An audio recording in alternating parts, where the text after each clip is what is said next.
Good morning. This is John from the Springs Mennonite Church. It's good to be with you today. We got a nice snowy day outside. Not supposed to get a lot of accumulation, but we still got snow on the ground from the last time. So the chances of us having a white Christmas up here are pretty good. I don't know about where you are, but it's pretty up here. That's one thing's for sure. Thank you for spending some time with me today. You know, it is the week before Christmas. Only a few more days now. And I'd like to continue talking with you about the study of Luke, the birth of Jesus. And today I begin with the second chapter and the first few verses. At that time, this is when Jesus was born time. At that time, the Roman Emperor Augustus decreed that a census should be taken throughout the Roman Empire.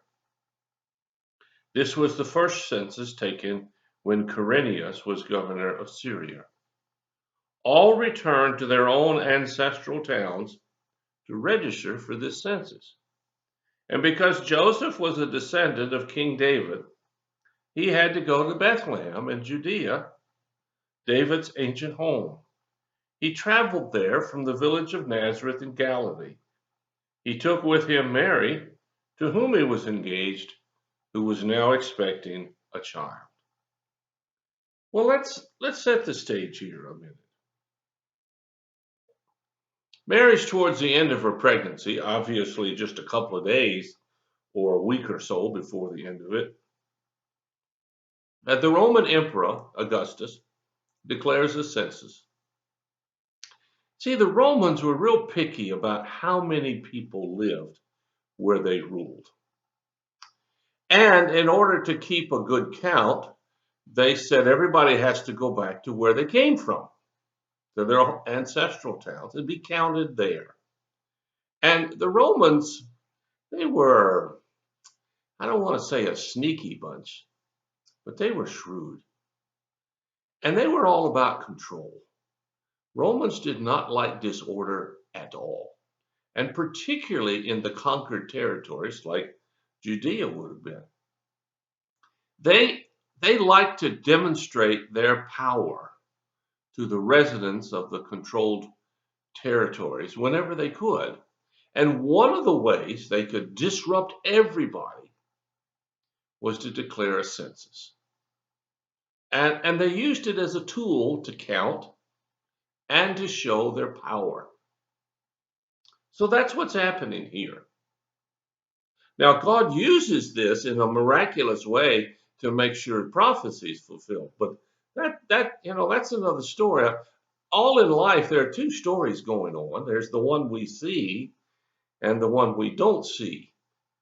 And the story of the birth of Jesus contains both of them. So here, the one we see is the Romans declaring a census. The ones we don't see is how God used that to get Jesus born in the right spot. Well, let's go on here. It says, all returned to ancestral lands, and David, or Joseph, had to go to Bethlehem, his ancient home, and he traveled there from the village of Nazareth to Galilee. That's a distance of about 20 miles. Now, for us in our cars, that's no big deal. But let's assume that they didn't have cars in Jesus' day. I think that's a pretty good assumption. So that means he had to walk or ride a donkey. And if you've ever ridden a donkey, you'll know they're not the fastest critters in the world. That's probably some of the reasons you don't see them in the Kentucky Derby. But nevertheless, they have to walk about 20 miles. The average person can walk about 3 miles an hour. So we're talking 7 to 8 hours of walk on flat ground. Now, this isn't flat ground. So we're probably talking at least 10 hours of walking, at least. And on top of that, he's taking Mary along. He doesn't want to leave her.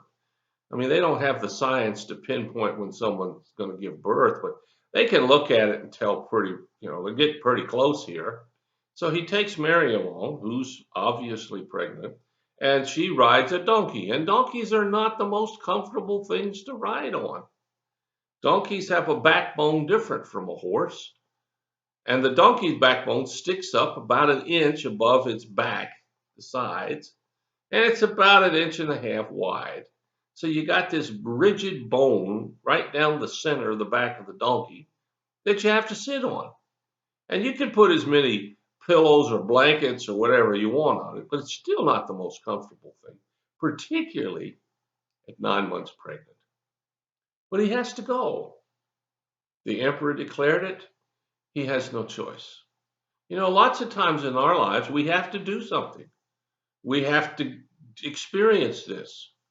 Not that we did anything to bring it upon us, it just happened. And we have to work it through. We don't have a choice. There is no option to just back off and say, sorry, I'm not going to participate. You see it when people get sick. Most people don't get a warning about being sick, they just get sick.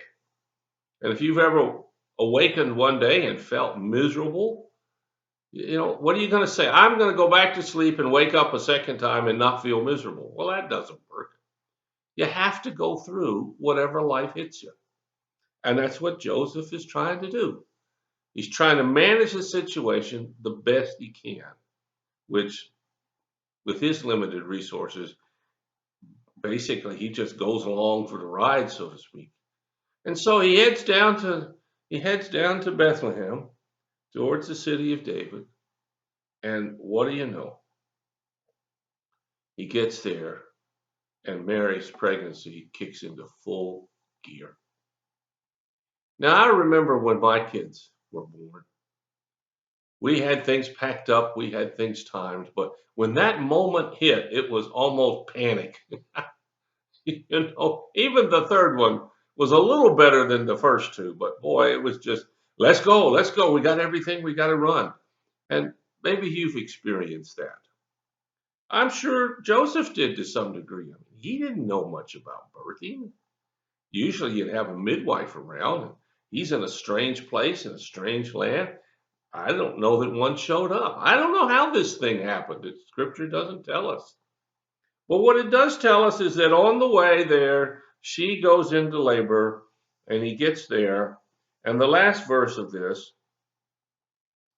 he took with him Mary, to whom he was engaged and was now expecting a baby.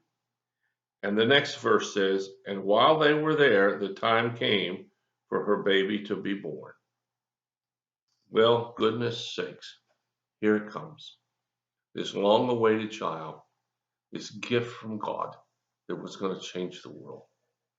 Can you see the humanness of this drama? Mary and Joseph trying to just live out their lives. And that's what they can see. And as I said in the beginning of this message, we live in two worlds, the one we can see and the one we can't see.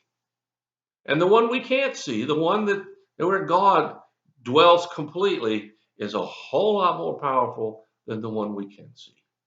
So this Christmas week or the next few weeks or whatnot, when you find yourself in a spot that you can't control, I'd like to encourage you for your first thought not to be, oh no, now what? But your first thought would be, I wonder what God's doing in the midst of this. If you can get yourself to do that, it'll change your life. Well, thank you for listening. I hope you have a wonderful, wonderful day and week. I'll be back again tomorrow and talk more on this story. If you have a prayer concern or a need, let us know, and we'll do everything we can as fast as we can to help meet that need. Thank you for listening. God bless you. I'll talk to you again.